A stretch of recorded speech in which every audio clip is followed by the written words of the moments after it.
Je te remercie encore, Seigneur éternel, pour ce moment privilégié que tu nous accordes de lire ta parole. Shalom mes bien-aimés frères et sœurs en Jésus-Christ. Continuons aujourd'hui avec le livre de la Genèse au chapitre 26. Il y eut une famine dans le pays. Outre la première famine qui eut lieu du temps d'Abraham. Et Isaac alla vers Abimelech, roi des Philistins, à Guérar. L'Éternel lui apparut et dit, « Ne descends pas en Égypte, demeure dans le pays que je te dirai. Séjourne dans ce pays-ci, je serai avec toi, et je te bénirai, car je donnerai toutes ces contrées à toi et à ta postérité, et je tiendrai le serment que j'ai fait à Abraham ton père. Je multiplierai ta postérité comme les étoiles du ciel.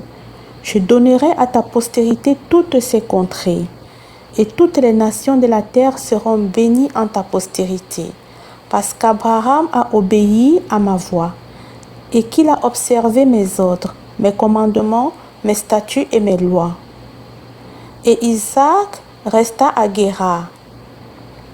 Lorsque les gens du lieu faisaient des questions sur sa femme, il disait, « C'est ma sœur », car il craignait, en disant ma femme, que les gens du lieu ne le tuassent, parce que Rebecca était belle de figure. Comme son séjour se prolongeait, il arriva qu'Abimelech, roi des Philistins, regardant par la fenêtre, vit Isaac qui plaisantait avec Rebecca sa femme. Abimelech fit appeler Isaac et dit, « Certainement, c'est ta femme. Comment as-tu pu dire, c'est ma sœur ?» Isaac lui répondit, « J'ai parlé ainsi de peur de mourir à cause d'elle. » Et Abimelech dit, « Qu'est-ce que tu nous as fait? Peu s'en est fallu que quelqu'un du peuple n'ait couché avec ta femme, et tu nous aurais rendus coupables. » Alors Abimelech fit cette ordonnance pour tout le peuple. Celui qui touchera à cet homme ou à sa femme sera mis à mort. Isaac s'aima dans ce pays, et il recueillit cette année le centuple, car l'Éternel le bénit. Cet homme devint riche, et il alla s'enrichissant de plus en plus, jusqu'à ce qu'il devint fort riche. Il avait des troupeaux de menu bétail et des troupeaux de gros bétail, et un grand nombre de serviteurs. Aussi, les Philistins lui portèrent envie. Tous les puits qu'avaient creusés les serviteurs de son père, du temps d'Abraham, son père, les Philistins les comblèrent et les remplirent de poussière. Et Abimelech dit à Isaac, « Va-t'en de chez nous, car tu es beaucoup plus puissant que nous. » Isaac partit de là et campa dans la vallée de Guérar, où il s'établit. Isaac creusa de nouveau les puits d'eau qu'on avait creusés du temps d'Abraham son père et qu'avaient comblés les Philistins après la mort d'Abraham.